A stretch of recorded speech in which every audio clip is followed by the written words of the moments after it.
నమస్తే welcome to KNR channel ముందుగా headlines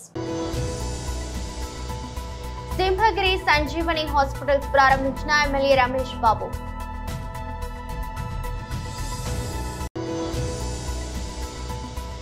Durga శరన్నవరాత్రుల్లో భాగంగా ఇక్కడ అమ్మవారికి ప్రత్యేక పూజా కార్యక్రమం ఏర్పాటు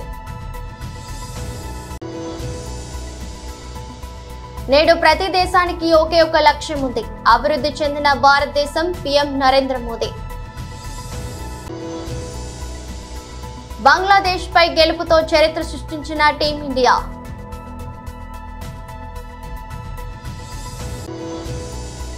మంత్రి సురేఖపై పరువు నష్టం దావా రేపు నాగార్జున వాంగ్మూలం నమోదు సింహగిరి సంజీవని వైద్య సేవలు దినదినాభివృద్ధి చెందాలని ఆకాంక్షించారు పెందుర్తి ఎమ్మెల్యే పంచకర్ల రమేష్ బాబు అనకాపల్లి జిల్లా సబ్బవరం మండలంలోని జీవీఎంసీ 88వ వార్డు అజనగిరిలో స్థానిక జనసేన నేత పార్టీ ఉమ్మడి జిల్లాల ప్రధాన కార్యదర్శి ఇందల వెంకటరమణ ఆశీస్సులతో మరో జనసేన నేత బొండపల్లి శ్రీనివాసరావు కుమార్తె డాక్టర్ ప్రియాంక ఏర్పాటు చేసిన నూతన Simhagiri medical Sanjeevani dental hospital ను సోమవారం ఉదయం పంచకర్ల రమేష్ బాబు ప్రారంభోత్సవం చేశారు. ఈ సందర్భంగా ఆయన మాట్లాడుతూ ఈ ప్రాంతంలో వైద్య సేవలకి అత్యవసర పరిస్థితుల్లో మందులకి అందుబాటులో ఉండడమే కాకుండా డాక్టర్ వృత్తిలో రాణించి ప్రజలకు గుర్తుండిపోయేలా సేవలు అందించాలని అలాగే కన్న తల్లిదండ్రులకు పేరు ప్రఖ్యాతలు తీసుకురావాలని పంచకర్ల కోరారు. ఈ కార్యక్రమంలో జనసేన నేత ఇందల వెంకటరమణ కార్పొరేటర్ ముల్లి ముత్యాలు నాయకులు కల్లేపల్లి ఎర్ని బాబు బొడ్డపల్లి సూరిదేముడు కర్రి హనుమంతు పడమాటయ్య రాజనపైడి రాజు గల్ల శ్రీనివాస్ బర్ని కన బాబురావు సేనాపతి సోమశేఖర్ సాలపు వెంకటేశ్వరరావు బలిరెడ్డి అప్పారావు వెంకీ దేవనంద్ టైలర్ అప్పారావు తదితరులు పాల్గొన్నారు.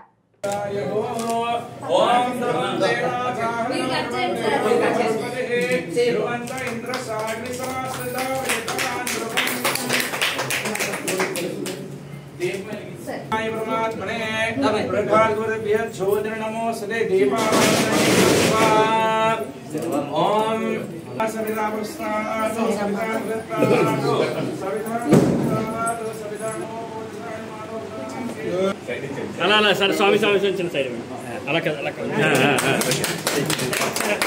అక్షర అక్షర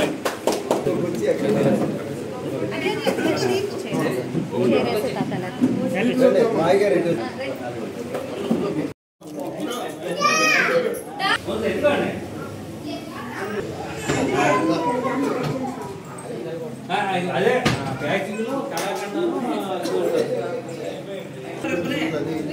మరి ఇదే కదా అసలు ఇక్కడ బెడ్ ఏమని చెప్పారు బెడ్ తేడా అవ్వలేదు ఉంది దీని కూడా కడతారా అయితే మరి ఇది ఓపెన్ చేసి ఇదే కదా మెయిన్ అసలు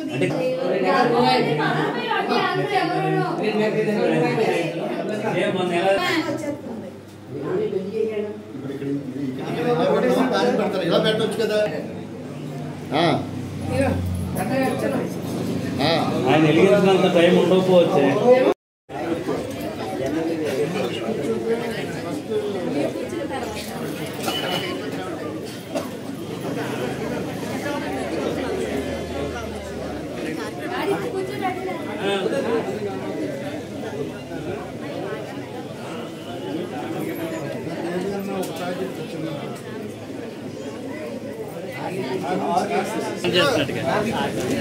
వన్ మోర్ అదే అదే అది పట్టుకోండి బాగుంది. ఇంకొకసారి నంగినారపాడులో డాక్టర్ ప్రియాంక ఆధ్వర్యంలో ఒక డెంటల్ క్లినిక్ మెడికల్ షాపు ప్రారంభించుకోవడం జరిగింది.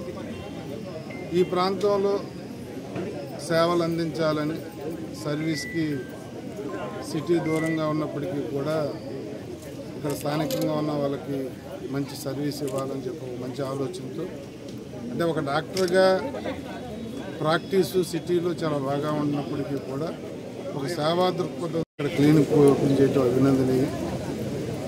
తప్పకుండా ఆవిడ సేవలు ఈ ప్రాంతానికి ఉపయోగపడాలని అందరూ కూడా డాక్టర్ గారి సేవలు సద్వినియోగం చేసుకోమని చెప్పి కోరుతూ ఆల్ ది బెస్ట్ తల్లి.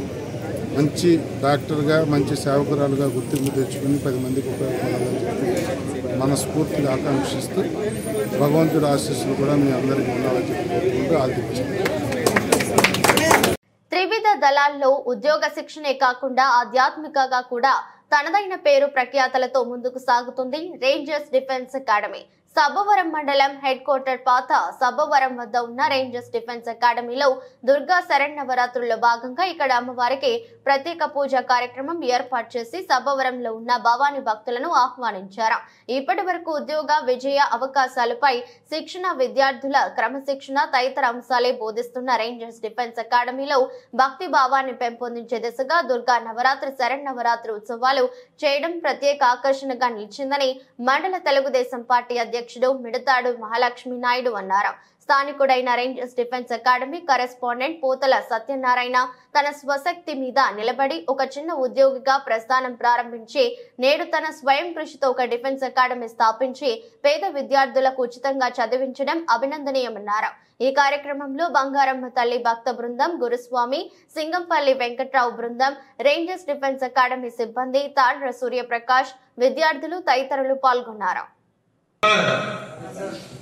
సార్ కొద్ది సభ్యులకు వచ్చిందాం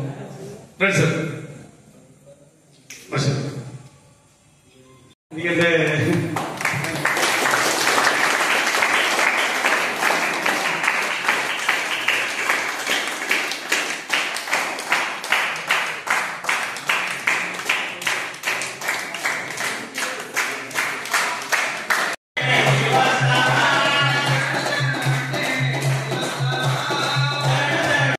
నమస్కారం. నా పేరు మహాలక్ష్మి నాయుడు, మిడతాడ మండల తెలుగుదేశం పార్టీ అధ్యక్షుడిని. మరి ఈరోజు రేంజర్ డిఫెన్స్ అకాడమీ వారు ఈ అకాడమీలో అయ్యప్ప స్వామి భక్తులు, భవానీ భక్తులతో పూజలు ఏర్పాటు చేసి మరి భక్తులందరికీ కూడా అన్న సమారాధన ఏర్పాటు చేయడం, మరి ఈ సందర్భంగా మాకు ఈ కార్యక్రమానికి మరి ఆహ్వానించడం జరిగింది. మరి ఈ కార్యక్రమానికి నేను కూడా రావడం జరిగింది. అయితే ఈ కాలేజీ ఏర్పాటు చేసి 3 సంవత్సరాలు కావస్తూ ఉంది. మరి 3 సంవత్సరాల్లో ఎంతోమంది విద్యార్థుల్ని చదువుతో పాటు మరి శిక్షణని ఈ ఆర్మీ, నేవీ, ఎయిర్ ఫోర్సుల్లో ఉద్యోగాలు సంపాదించే శిక్షణ ఇచ్చి మరి ఎంతోమంది పేద విద్యార్థుల్ని తక్కువ ఫీజుతో చదివించి చదువు చెప్పి వాళ్ళు ఉద్యోగస్తులుగా తీర్చిదిద్ది పంపించడం అంటే చాలా అభినందనీయం. మరి విద్యార్థులందరూ కూడా మామూలుగా మన కాలేజీల్లో ఒక్క చదువు ఒకటే చెప్పడం జరుగుతుంది. ఎక్కువ చదువు వల్ల ఉద్యోగాలకు పోయే అవకాశం లేదు. మరి డిఫెన్స్ అకాడమీలో చదువుతో పాటు ఈ శిక్షణ ఇవ్వడం వల్ల ఎక్కువ శాతం ఉద్యోగస్తులుగా వెళ్తున్నారు. అలాగే ఈ కాలేజీలో పర్సంటేజ్ కూడా అబౌవ్ 90 మంచి పర్సంటేజ్ ఇవ్వడం, దానికి ఎంతో కృషి ఈ మేనేజ్మెంట్ కృషి చేయడం మంచి అభినందనీయమని చెప్పి ఈ సందర్భంగా మరి కాలేజీ యాజమాన్యం ఈ టీచర్స్ని సత్యనారాయణ గారు, ఈయన సూర్యప్రకాష్ గారిని కూడా అభినందిస్తున్నాను. ధన్యవాదాలు. తెలంగాణ భవన్ లో బీఆర్ఎస్ నేతల ప్రెస్ మీట్. నవ్వొచ్చింది. ఎందుకంటే సరిగ్గా 10 నెలల పాలన కాంగ్రెస్ పార్టీది. డిసెంబర్ 7 నాడు వాళ్ళ ప్రభుత్వం ఏర్పడ్డది. ఇవాళ అక్టోబర్ 7. సరిగ్గా 10 నెలల కాంగ్రెస్ పార్టీ పాలనలో ఒక్క ఉద్యోగానికి నోటిఫికేషన్ ఇవ్వకుండా, పోటీ పరీక్షలు పెట్టకుండా, గతంలో మేము ఇచ్చినటువంటి ఉద్యోగాలకు సంబంధించి నియామక పత్రాలు ఇప్పుడు ఈవెంట్ మేనేజ్మెంట్ లాగా అప్పుడోసారి ఎల్బీ స్టేడియంలో అక్కడ ఇక్కడ ఈవెంట్ మేనేజ్మెంట్ ప్రోగ్రాంల లాగా పెడుతూ నియామక పత్రాలు అందజేస్తూ ఆ వేదికల మీద పచ్చి అబద్ధాలు రేవంత్ రెడ్డి మాట్లాడుతున్నాడు. ఏమంటున్నాడు ఆయన? నిన్న ఆయన స్టేట్మెంట్ ఏంది? ఈ 10 నెలల్లో 31,000 పైచీలకు ఉద్యోగాలు మేము ఇచ్చినామని చెప్పి ఆయన మాట్లాడతాడు. ఇక దాన్ని మించినటువంటి మోసము, అబద్ధము ఇంకోటి లేదు. అబద్ధాలకు బ్రాండ్ అంబాసిడర్గా ఇవాళ రేవంత్ రెడ్డి మారిపోయిండు. కనీసం ప్రభుత్వాధినేత, ముఖ్యమంత్రి ఒక రాష్ట్రానికి అత్యున్నత స్థాయి హోదాలో కొనసాగుతుండు, ఆ సోయి కూడా లేకుండా, ఆ విచక్షణ కూడా లేకుండా ఇవాళ ఆ ముఖ్యమంత్రి అనేటటువంటి ఆ స్థాయిని దిగజారుస్తున్నాడు. ప్రజలు అదేవిధంగా విజ్ఞులు, మేధావులు, వివిధ రంగాల నిపుణులు నవ్వుకుంటున్నారు ఆయన మాటల్ని, ఆయన చేస్తున్నటువంటి అబద్ధపు ప్రకటనలు చూసి నవ్వుకుంటున్నారు. ముఖ్యంగా ఆనాడు అసెంబ్లీ ఎన్నికల సందర్భంలో ఆనాడు ప్రదేశ్ కాంగ్రెస్ కమిటీ అధ్యక్షుడిగా రేవంత్ రెడ్డి, అదేవిధంగా ఆనాడు కాంగ్రెస్ లెజిస్లేచర్ పార్టీ నాయకులుగా బట్టి విక్రమార్క గారు 6 గ్యారంటీ కార్డుల మీద సంతకాలు పెట్టి వాళ్ళు ఊరూరా ప్రచారం చేశారు. అదేవిధంగా అభయహస్తం మేనిఫెస్టో ఇందిరమ్మ రాజ్యంలో ప్రజాపాలన పేరిట ఒక 420 హామీలు దాంట్లో ఇచ్చి 6 గ్యారంటీ కార్డుల్లో ఒక 13 హామీలు సపరేట్ ఇచ్చి సంతకాలు పెట్టి ఊరూరా తిప్పారు. దాంట్లో ప్రధానమైనది హైదరాబాద్ యూత్ డిక్లరేషన్ పేరిట సరూర్ నగర్లో ఒక బహిరంగ సభ పెట్టి ఆనాడు ప్రియాంక గాంధీ గారిని ఇతర నాయకులను పిలిచి చాలా అట్టహాసంగా హైదరాబాద్ యూత్ డిక్లరేషన్ అని చెప్పి వాళ్ళొక స్టేట్మెంట్ ఆ రోజు తెలంగాణ నిరుద్యోగులకు సంబంధించి విడుదల చేయడం జరిగింది. దీంట్లో ప్రధానంగా వాళ్ళు చెప్పింది ఏంటంటే మొదటి ఏడాదిలోనే 2 లక్షల ప్రభుత్వ ఉద్యోగాల భర్తీ, మొదటి ఏడాదిలోనే SC ST BC minority backlog పోస్టుల భర్తీ, ప్రతి ఏడాది జూన్ 2 నాటికి అన్ని శాఖల్లోని ఖాళీలతో. నెక్లెస్ రోడ్ లో రన్ ఫర్ క్వాలిటీ రన్నింగ్ పోటీలను ఎంపీ ఈటెల రాజేందర్ ప్రారంభించారు. ప్రపంచంలో 140 కోట్ల జనాభాకు చేరుకొని క్వాలిటీ మ్యాన్ పవర్ ఉండి ఇలా ఆర్టిఫిషియల్ ఇంటెలిజెన్స్ వచ్చిన తర్వాత, ఇవాళ రోబోలు వచ్చిన తర్వాత టిఫిన్ కూడా రోబో అందిస్తే, మన ఇంట్లో వంట కూడా రోబో చేసి పెడితే, డాక్టర్ చేసే పని కూడా రోబో చేసి పెడితే మరి మనం ఎక్కడ పోవాలి? ఇది బిగ్గెస్ట్ ఛాలెంజ్. శాస్త్ర విజ్ఞానం ఎదగాలి, కానీ శాస్త్ర విజ్ఞానం మనిషిని పనిలో పెట్టాలి. మనిషి కనుక పనిలో పెట్టకపోతే దానివల్ల వచ్చేటువంటి అనర్థాలు ఇంత అంత ఉండవు. మనం చూస్తున్నాం, ఇవాళ మనం అనేకం చూస్తాం. ఎందుకంటే మనిషి పట్టుకుండద్దు, మనిషికి ఏదో రకంగా ఇంత పనిలో పెట్టాలి. ఇవాళ గొప్పతనం ఏంటంటే ఒకప్పుడు చదువుకున్న వాళ్ళ శాతం 50% ఉండే, 60% ఉండే, అసలు ఆడపిల్లలు చదివేలేని పరిస్థితి ఉంటుంది. ఇవాళ ప్రౌడ్ టు సే ఇలా 100% అక్షరాస్యత మహిళల ఇలా టాపర్స్ ఒక 50 మంది టాపర్స్ ఉంటే 40-45 మంది ఇలా గర్ల్స్ టాపర్స్ ఉండే పరిస్థితి. ఇవాళ ఇట్లాంటి పరిస్థితులలో ఆ చదువుకున్న, ఆ క్వాలిటీ ఉన్న, చేయాలనే తపనటువంటి ఆ యువత కనుక ఎంప్లాయ్మెంట్ లేకపోతే, ఏదో రకమైన వ్యాపకం లేకపోతే, ఏదో రకమైనటువంటి డెవలప్మెంట్లో ఇన్వాల్వ్ కాకపోతే దాని అనర్థాలు ఎట్లుంటాయో మనం అందరం తెలుసుకోవాలి. కాబట్టి అలా దేశానికి బిగ్గెస్ట్ ఛాలెంజ్ ఇవాళ మ్యాన్ పవర్ని ఈ భారతదేశ అభివృద్ధిలో ఎట్లా భాగం చేయాలనేది పెద్ద ఎజెండా అయింది. అందువల్లనే ఇలా 4 లక్షల కోట్ల రూపాయలు పెట్టి 4 లక్షల కోట్ల రూపాయలు కేటాయించి స్కిల్ డెవలప్మెంట్ ఎట్లా చేయాలి, ఇన్వాల్వ్మెంట్ ఎట్లా చేయాలి, ఒక ఉద్యోగం ఇచ్చే కంపెనీకి ఎట్లా సపోర్ట్ చేయాలి, ఆ ఉద్యోగం కూడా ఎట్లా మనమే అవసరమైతే 2 నెలలు 3 నెలలు జీతం ఇవ్వాలి, ఇట్లా నేను కూడా వచ్చినాయి. కాబట్టి మనందరం ఒకటే కోరుతున్నా, మనం ఎంప్లాయ్మెంట్ కోసం తపన పడాలి. అట్ ద సేమ్ టైం 10 మందికి ఎట్లా ఎంప్లాయ్మెంట్ కల్పించగలమో దానికోసం కూడా ఎదగాలని చెప్పి నేను కోరుకుంటూ ఇలా భారతదేశం యొక్క కీర్తి పతాకని ముందు తీసుకోవడంలో భారత యువత నడుము బిగించాలని చెప్పి, భారత విద్యార్థి శక్తి ఇవాళ ఆ దిశగా ఆలోచించాలని చెప్పి కోరుకుంటూ సెలవు, శుభాకాంక్షలు. వారికి ఆర్టికల్ రాసిన మాట చెప్పింది. వారన్న మాట ఏంటంటే, ప్రపంచానికి కరువు వస్తే, ఆకలి అయితే అన్నం పెట్టగలిగే స్థాయికి భారత్ ఎదిగింది. కానీ భారత్ కనుక ఏదైనా అవసరం వస్తే సాయం చేయగలిగే స్టేజ్లో, అన్నం పెట్టగలిగే స్టేజ్లో ఏ దేశం లేదని చెప్పి ఇవాళ ఆర్టికల్ రాసింది. మొన్న కరోనా వచ్చినప్పుడు నేను అప్పుడు ఇక్కడ మంత్రిగా ఉన్నా, మీకు తెలుసు, చాలా మంది చాలా రకాల ఊహాగానాలు చేశారు. చైనాలో ఈ రోగం వచ్చింది కాబట్టి 1 మంత్లోనే 1000 పడకల హాస్పిటల్ నిర్మాణం చేయగలిగిన వాళ్ళు. దాని మీద యుద్ధం ప్రకటించారు చైనా కాబట్టి. ఈ రోజు ప్రతి భారతీయునికి ఒకే లక్ష్యం ఉంది, అభివృద్ధి చెందిన భారతదేశం. అందుకే మన ప్రభుత్వం యొక్క ప్రతి నిర్ణయం, ప్రతి తీర్మానం, ప్రతి కళ అభివృద్ధి చెందిన భారతదేశంకి అంకితం చేయబడింది. वासी का एक ही लक्ष्य है, विकसित भारत। इसलिए हमारी सरकार का हर निर्णय, हर संकल्प, हर सपना विकसित भारत के लिए समर्पित है।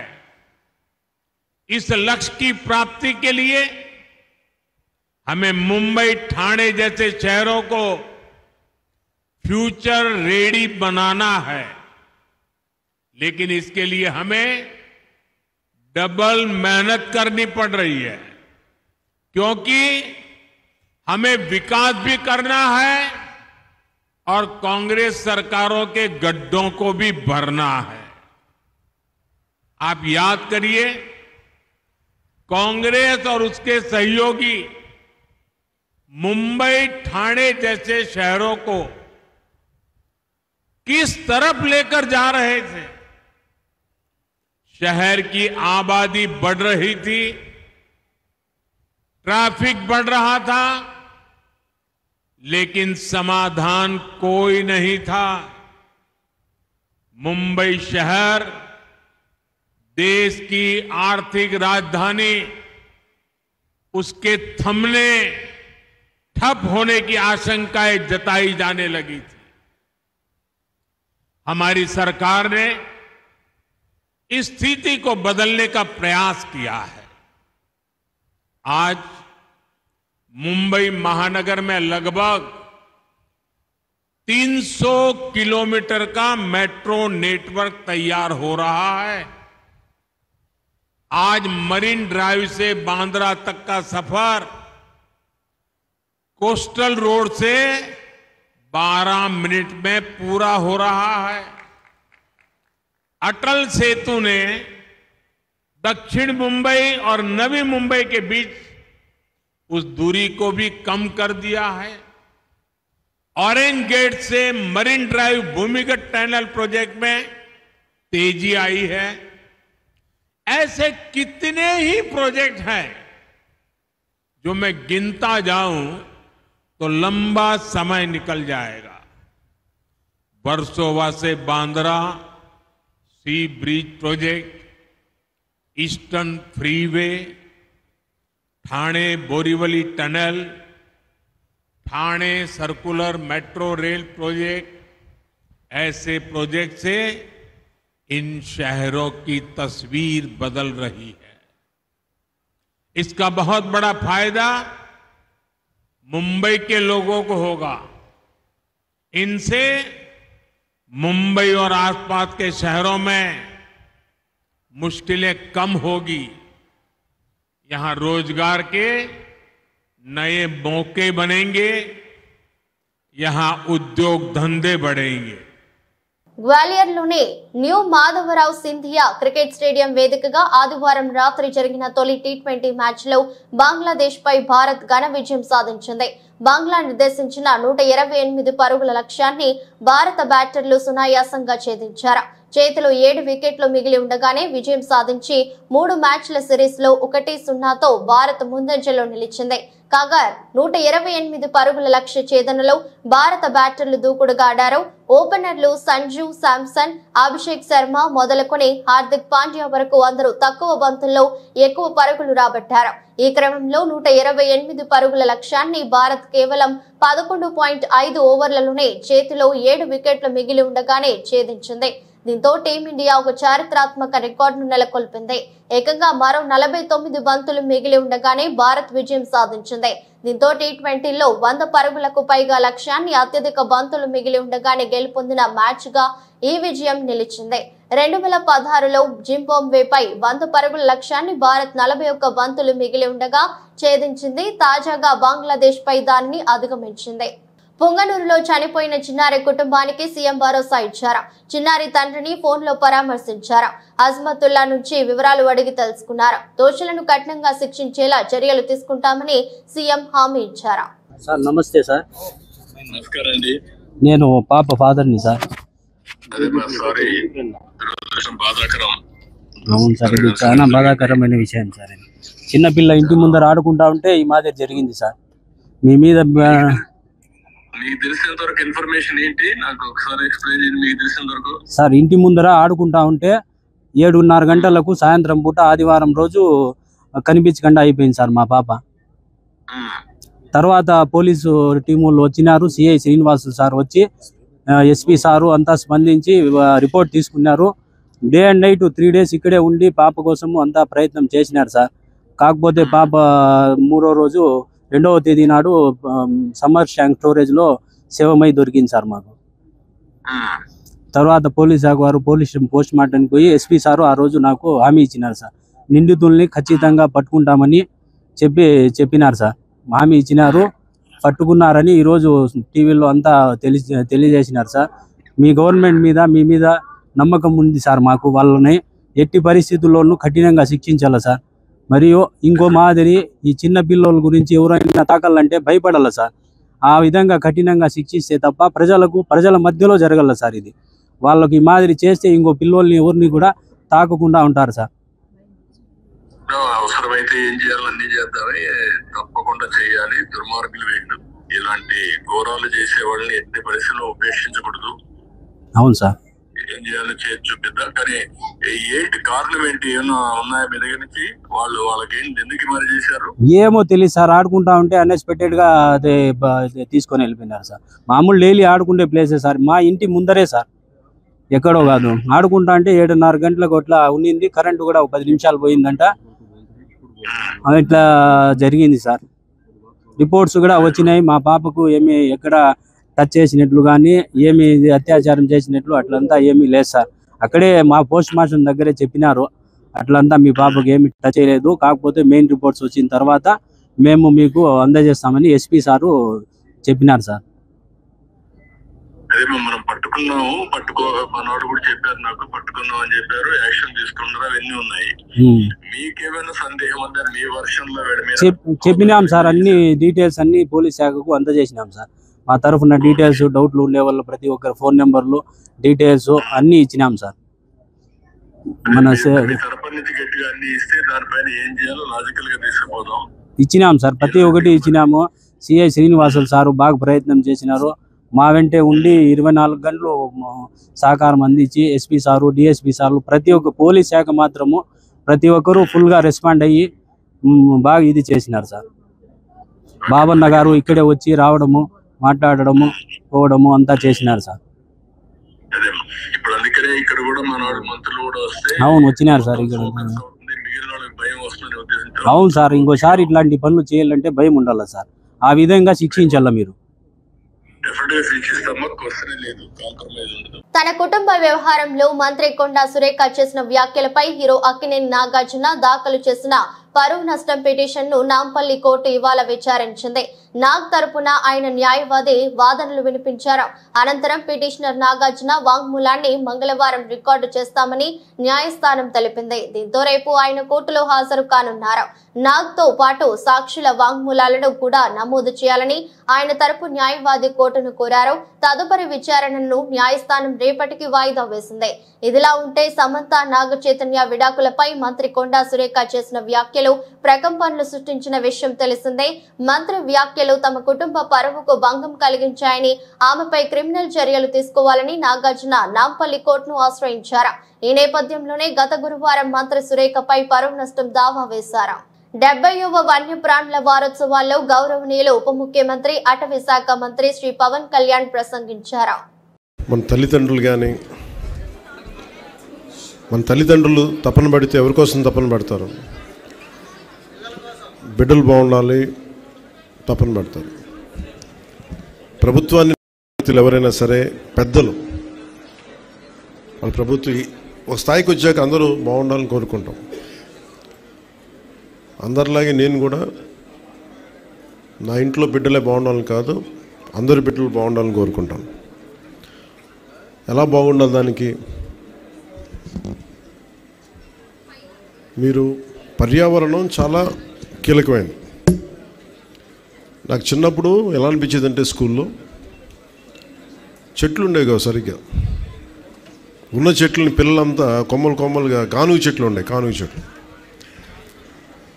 ఏమి తొయ్యకపోతే ఏం చేస్తాను, ఇరుస్తూ ఉండేవాళ్ళు కొమ్మలు. ఎందుకు ఇరుస్తున్నా నాకు అర్థమయ్యేది కాదు. నీడనిచ్చే చెట్టుని కాపాడుకోలేకపోతే సమస్య మనకే. పర్యావరణ పరిరక్షణ ఇవన్నీ ఏంటంటే నీడనిచ్చే చెట్టుని ఫస్ట్ కాపాడుకుంటే దాన్ని ఆధారపడి పురుగులు చిన్న చిన్న పూట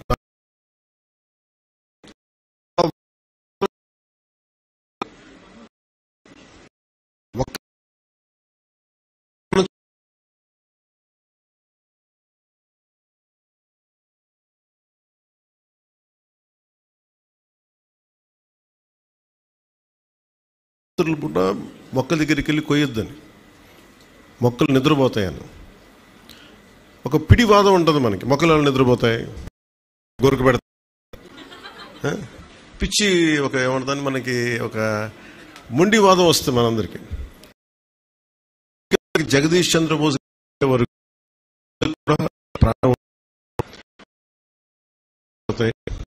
అవి కూడా విలవిల్లాడతాయి అని జగదీష్ చంద్రబోస్ గారు చెప్పే వరకు, ల్యాబ్స్లో ప్రూవ్ చేసే వరకు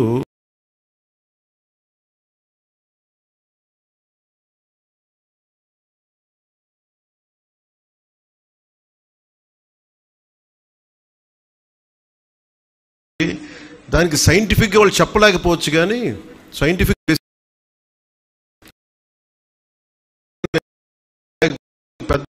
మాటలు మనం వినాలి. చిన్నప్పుడు నాకు కూడా చాలా వితండవాదం ఉండేది. మొక్కల్ని ఇలా ముట్టుకోకు రాత్రులు పూట అంటే ఎందుకు ముట్టుకోకూడదు? ఈ వితండవాదంతో చాలా జీవితాన్ని నాశనం చేసుకుంటాము. మళ్ళీ మనం పెరిగి పెద్ద జ్ఞానం తెచ్చుకొని ఈ నేర్చుకునే చాలా టైం వేస్ట్ అయిపోద్ది.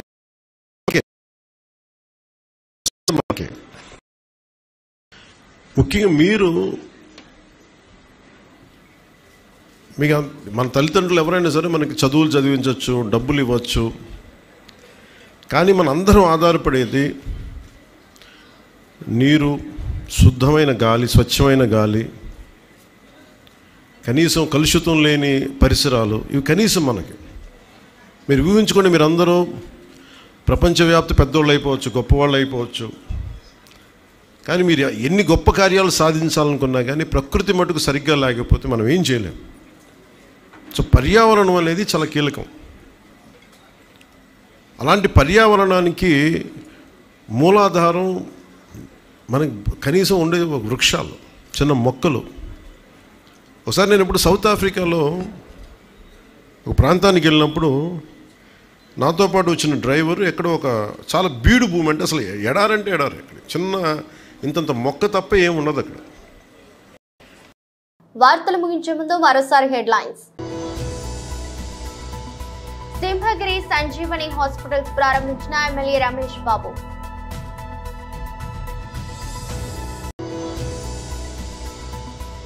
దుర్గా శరన్నవరాత్రుల్లో భాగంగా ఇక్కడ అమ్మవారికి ప్రత్యేక పూజా కార్యక్రమం ఏర్పాటు.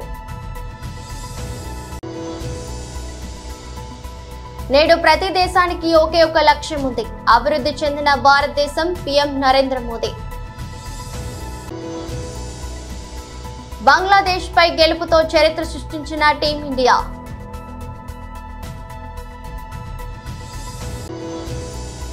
మంత్రి సురేఖపై పరువు నష్టం దావా, రేపు నాగార్జున వాంగ్మూలం నమోదు. ఈ దృష్టి బులెటిన్ మరో బులెటిన్లో మళ్ళీ కలుద్దాం. అంతవరకు సెలవు, నమస్కారం.